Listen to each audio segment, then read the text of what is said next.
Fellow Americans, good morning.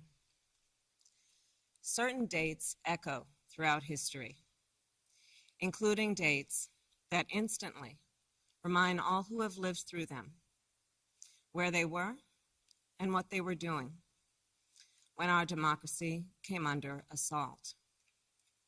Dates that occupy not only a place on our calendars, but a place in our collective memory. December 7th, 1941, September 11th, 2001, and January 6th, 2021. On that day, I was not only Vice President-elect, I was also a United States Senator. And I was here at the Capitol that morning at a classified hearing with fellow members of the Senate Intelligence Committee. Hours later, the gates of the Capitol were breached. I had left, but my thoughts immediately turned not only to my colleagues, but to my staff, who had been forced to seek refuge in our office, converting filing cabinets into barricades. What the extremists who roamed these halls targeted was not only the lives of elected leaders. What they sought to degrade and destroy was not only a building, hallowed as it is. What they were assaulting were the institutions, the values, the ideals that generations of Americans have marched, picketed, and shed blood to establish and defend. On January 6th, we all saw what our nation would look like if the forces who seek to dismantle our democracy are successful. The lawlessness, the violence, the chaos. What was at stake then and now is the right to have our future decided the way the Constitution prescribes it, by we, the people, all the people. We cannot let our future be decided by those bent on silencing our voices, overturning our votes, and peddling lies and misinformation by some radical faction that may be newly resurgent, but whose roots run old and deep. When I meet with young people, they often ask about the state of our democracy, about January 6th. And what I tell them is January 6th reflects the dual nature of democracy, its fragility and its strength. You see, the strength of democracy is the rule of law. The strength of democracy is the principle that everyone should be treated equally, that elections should be free and fair, that corruption should be given no quarter. The strength of democracy is that it empowers the people. And the fragility of democracy is this, that if we are not vigilant, if we do not defend it, democracy simply will not stand. It will falter and fail. The violent assault that took place here, the very fact of how close we came to an election overturned, that reflects the fragility of democracy. Yet, the resolve I saw in our elected leaders when I returned to the Senate chamber that night, their resolve not to yield, but to certify the election, their loyalty not to party or person, but to the Constitution of the United States. That reflects its strength. And so, of course, does the heroism of the Capitol Police, the DC Metropolitan Police Department, the National Guard, and other law enforcement officers who answered the call that day, including those who later succumbed to wounds, both visible and invisible. Our thoughts are with all of the families who have lost a loved one. You know, I wonder, how will January 6th come to be remembered in the years ahead? Will it be remembered as a moment that accelerated the unraveling of the oldest, greatest democracy in the world? Or a moment when we decided to secure and strengthen our democracy for generations to come?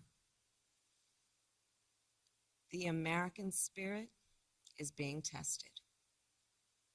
The answer to whether we will meet that test resides where it always has resided in our country, with you, the people.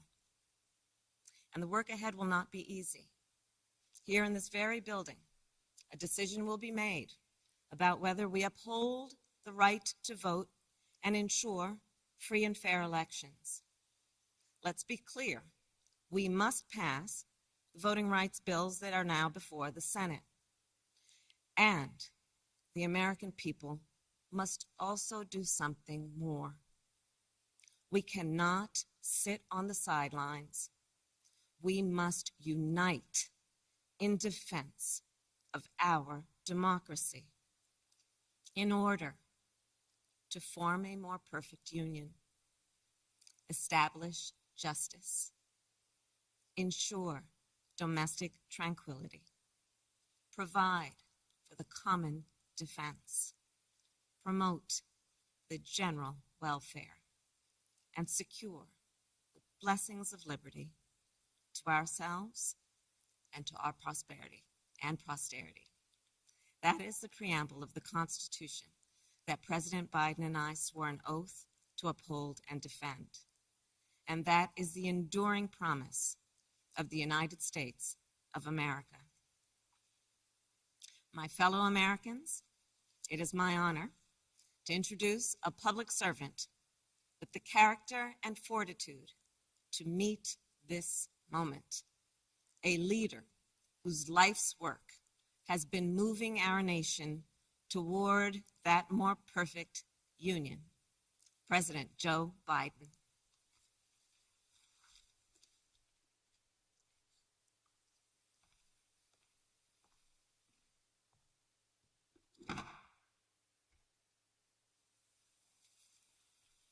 Madam Vice President, my fellow Americans, to state the obvious, 1 year ago today, in this sacred place, democracy was attacked, simply attacked. The will of the people was under assault. The Constitution, our Constitution, faced the gravest of threats. Outnumbered in the face of a brutal attack, the Capitol Police, the DC Metropolitan Police Department, the National Guard, and other brave law enforcement officials saved the rule of law. Our democracy held. We, the people, endured. We, the people, prevailed. For the first time in our history, a president had not just lost an election, he tried to prevent the peaceful transfer of power as a violent mob breached the Capitol. But they failed. They failed. And on this day of remembrance, we must make sure that such attack never happens again. I'm speaking to you today from Statuary Hall in the United States Capitol. This is where the House of Representatives met for 50 years in the decades leading up to the Civil War. This is on this floor where young Congressman of Illinois, Abraham Lincoln, sat at desk 191 Above him, above us, over that door leading into the rotunda, is a sculpture depicting Cleo, the muse of history. In her hands, an open book in which she records the events taking place in this chamber below. Cleo stood watch over this hall 1 year ago today, as she has for more than 200 years. She recorded what took place, the real history, the real facts, the real truth, the facts and the truth that Vice President Harris just shared, and that you and I and the whole world saw with our own eyes. The Bible tells us that we shall know the truth, and the truth shall make us free. We shall know the truth. Well, here is the God's truth about January 6, 2021. Close your eyes. Go back to that day. What do you see? Rioters rampaging, waving for the first time inside this Capitol Confederate flag that symbolized the cause to destroy America, to rip us apart. Even during the Civil War, that never, ever happened. But it happened here in 2021. What else do you see? A mob breaking windows, kicking in doors, breaching the Capitol. American flags on poles being used as weapons, as spears. Fire extinguishers being thrown at the heads of police officers. A crowd that professes their love for law enforcement assaulted those police officers, dragged them, sprayed them, stomped on them. Over 140 police officers were injured. We all heard the police officers who were there that day testify to what happened. One officer called it, quote, a medieval battle, and that he was more afraid that day than he was fighting the war in Iraq. They've repeatedly asked since that day, how dare anyone diminish, belittle, or deny the hell they were put through. We saw with our own eyes. Rioters menaced these halls, threatening the life of the Speaker of the House, literally erecting gallows to hang the Vice President of the United States of America. But what did we not see? We didn't see a former president who had just rallied the mob to attack, sitting in the private dining room off the Oval Office in the White House, watching it all on television and doing nothing for hours as police were assaulted, lives at risk, the nation's capital under siege. This wasn't a group of tourists. This was an armed insurrection. They weren't looking to uphold the will of the people. They were looking to deny the will of the people. They weren't looking to uphold a free and fair election. They were looking to overturn one. They weren't looking to save the cause of America. They were looking to subvert the Constitution. This isn't about being bogged down in the past. It's about making sure the past isn't buried. That's the only way forward. That's what great nations do. They don't bury the truth. They face up to it. Sounds like hyperbole, but that's the truth. They face up to it. We are a great nation. My fellow Americans, in life there's truth, and tragically there are lies. Lies conceived and spread for profit and power. We must be absolutely clear about what is true and what is a lie. And here's the truth. The former President of the United States of America has created and spread a web of lies about the 2020 election. He's done so because he values power over principle, because he sees his own interest is more important than his country's interest, than America's interest. And because his bruised ego matters more to him than our democracy or our Constitution, he can't accept he lost, even though that's what 93 United States senators, his own attorney general, his own vice president, governors and state officials in every battleground state have all said he lost. That's what 81 million of you did as you voted for a new way forward. He has done what no president in American history, the history of this country, has ever done. He refused to accept the results of an election and the will of the American people.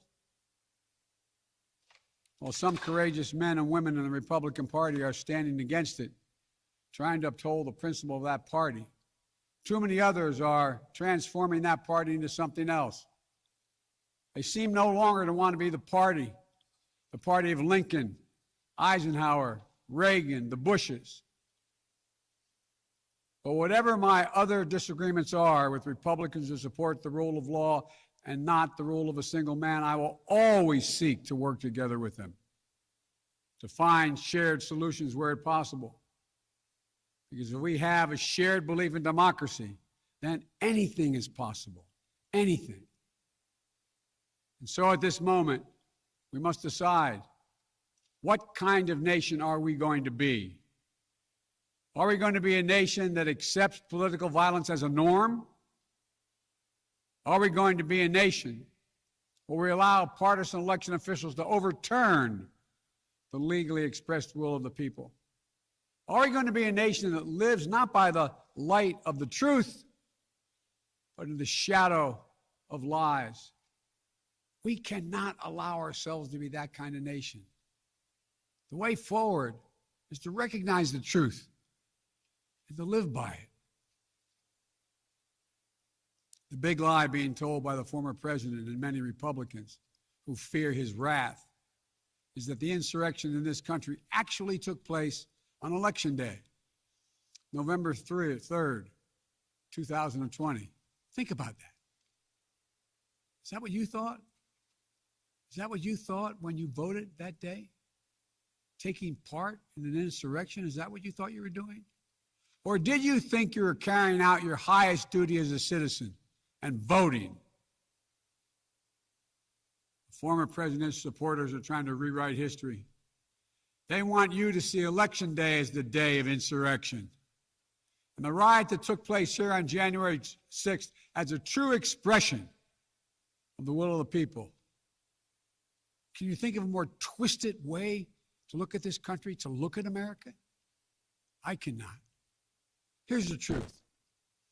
The election of 2020 was the greatest demonstration of democracy in the history of this country. More of you voted in that election than have ever voted in all of American history. Over 150 million Americans went to the polls and voted that day.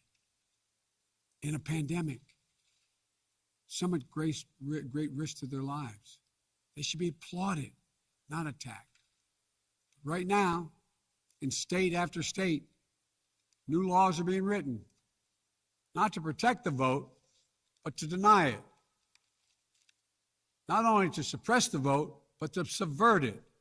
Not to strengthen or protect our democracy, but because the former president lost, instead of looking at the election results from 2020 and saying they need new ideas or better ideas to win more votes, the former president and his supporters have decided the only way for them to win is to suppress your vote and subvert our elections. It's wrong. It's undemocratic. And frankly, it's un-American. The second big lie being told by the former president and his supporters is that the results of the election of 2020 can't be trusted. The truth is that no election in American history has been more closely scrutinized or more carefully counted. Every legal challenge questioning the results in every court in this country that could have been made was made and was rejected, often rejected by Republican-appointed judges, including judges appointed by the former president himself, from state courts to the United States Supreme Court. Recounts were undertaken in state after state.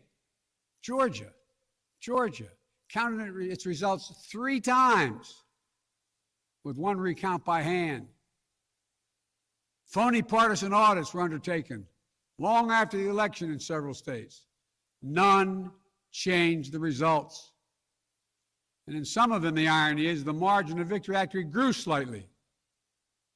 So let's speak plainly about what happened in 2020. Even before the first ballot was cast, the former president was preemptively sowing doubt about the election results. He built his lie over months. It wasn't based on any facts. He was just looking for an excuse, a pretext, to cover for the truth. He's not just a former president. He's a defeated former president. Defeated by a margin of over 7 million of your votes in a full and free and fair election. There is simply zero proof the election results were inaccurate. In fact, in every venue where evidence had to be produced, an oath to tell the truth had to be taken, the former president failed to make his case. Just think about this. The former president and his supporters have never been able to explain how they accept as accurate the other election results that took place on November 3rd. The elections for governor, United States Senate, House of Representatives. Elections which they closed the gap in the House. They challenged none of that. The president's name was first. Then we went down the line. Governors, senators, House of Representatives. Somehow those results are accurate on the same ballot. But the presidential race was flawed. And on the same ballot, the same day, cast by the same voters. The only difference, the former president didn't lose those races. He just lost the one that was his own.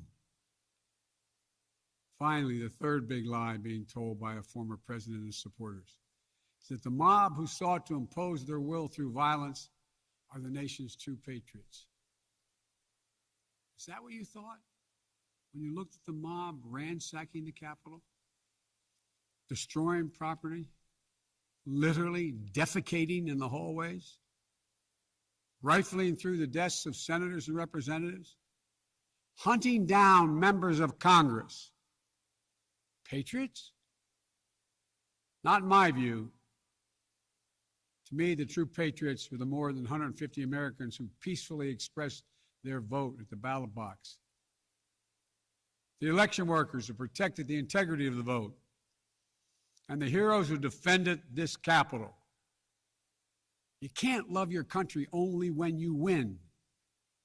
You can't obey the law only when it's convenient. You can't be patriotic when you embrace and enable lies. Those who stormed this Capitol, and those who instigated and incited, and those who called on them to do so, held a dagger at the throat of America, at American democracy. They didn't come here out of patriotism or principle. They came here in rage, not in service of America, but rather in service of one man. Those who incited the mob, the real plotters who were desperate to deny the certification of this election, and defy the will of the voters. But their plot was foiled. Congressmen, Democrats and Republicans stayed. Senators, representatives, staff, they finished their work the Constitution demanded. They honored their oath to defend the Constitution against all enemies, foreign and domestic. Look, folks, now it's up to all of us, to we the people, to stand for the rule of law, preserve the flame of democracy, to keep the promise of America alive. That promise is at risk, targeted by the forces that value brute strength over the sanctity of democracy, fear over hope, personal gain over public good. Make no mistake about it, we're living at an inflection point in history, both at home and abroad. We're engaged anew in a struggle between democracy and autocracy, between the aspirations of the many and the greed of the few, between the people's right of self-determination and self-seeking autocrat. From China to Russia and beyond, they're betting that democracy's days are numbered. They've actually told me democracy is too slow, too bogged down by division to succeed in today's rapidly changing, complicated world. And they're betting America will become more like them and less like us. They're betting that America is a place for the autocrat, the dictator, the strongman. I do not believe that. That is not who we are. That is not who we have ever been. And that is not who we should ever, ever be. Our founding fathers, as imperfect as they were, set in motion an experiment that changed the world, literally changed the world. Here in America, the people would rule. Power would be transferred peacefully, never at the tip of a spear or the barrel of a gun. They committed to paper an idea that they couldn't live up to, but an idea that couldn't be constrained. Yes, in America, all people are created equal. We reject the view that if you succeed, I fail. If you get ahead, I fall behind.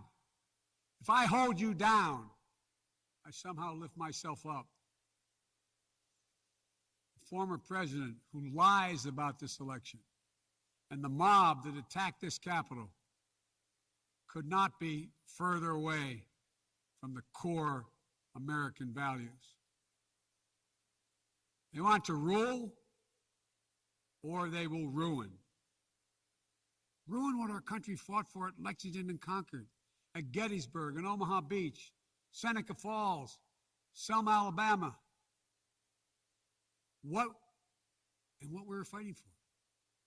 The right to vote, the right to govern ourselves, the right to determine our own destiny. With rights come responsibilities. The responsibility to see each other as neighbors. Maybe we disagree with that neighbor, but they're not an adversary. Responsibility to accept defeat. Then get back in the arena and try again the next time to make your case. Responsibility to see that America is an idea. An idea requires vigilant stewardship. As we stand here today, 1 year since January 6, 2021, the lies that drove the anger and madness we saw in this place, they have not abated. So we have to be firm, resolute, and unyielding in our defense of the right to vote and to have that vote counted. Some have already made the ultimate sacrifice in this sacred effort. Jill and I have mourned police officers in this Capitol Rotunda not once but twice in the wake of January 6th. Once to honor Officer Brian Sicknick, who lost his life the day after the attack, and the second time to honor Officer Billy Evans, who lost his life defending this Capitol as well. We think about the others who lost their lives and were injured, and everyone living with the trauma of that day, from those defending this Capitol, to members of Congress in both parties and their staffs, to reporters, cafeteria workers, custodial workers, and their families. Don't kid yourself. The pain and scars from that day run deep. I've said it many times, and it's no more true or real than we think about the events of January 6th. We are in a battle for the soul of America. A battle that by the grace of God and the goodness and gracious and greatness of this nation, we will win. Believe me, I know how difficult democracy is, and I'm crystal clear about the threats America faces. But I also know that our darkest days can lead to light and hope. From the death and destruction, as the Vice President referenced in Pearl Harbor, came the triumph over the forces of fascism. From the brutality of Bloody Sunday on the Edmund Pettus Bridge came historic voting rights legislation.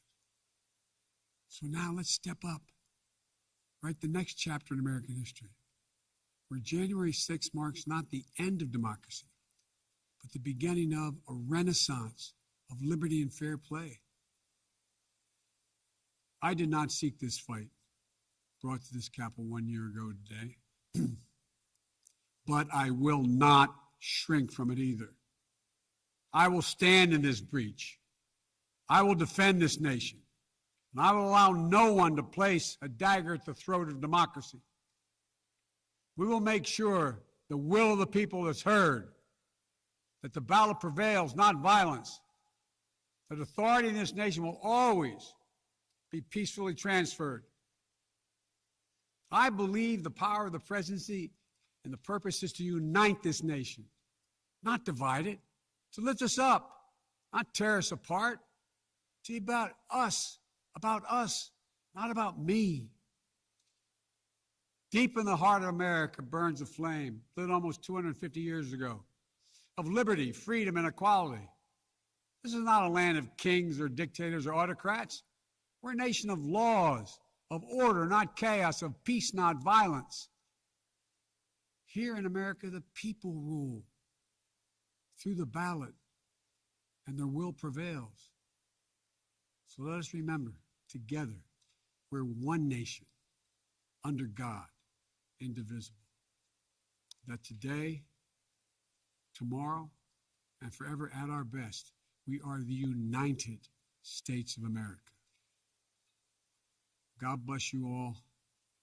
May God protect our troops.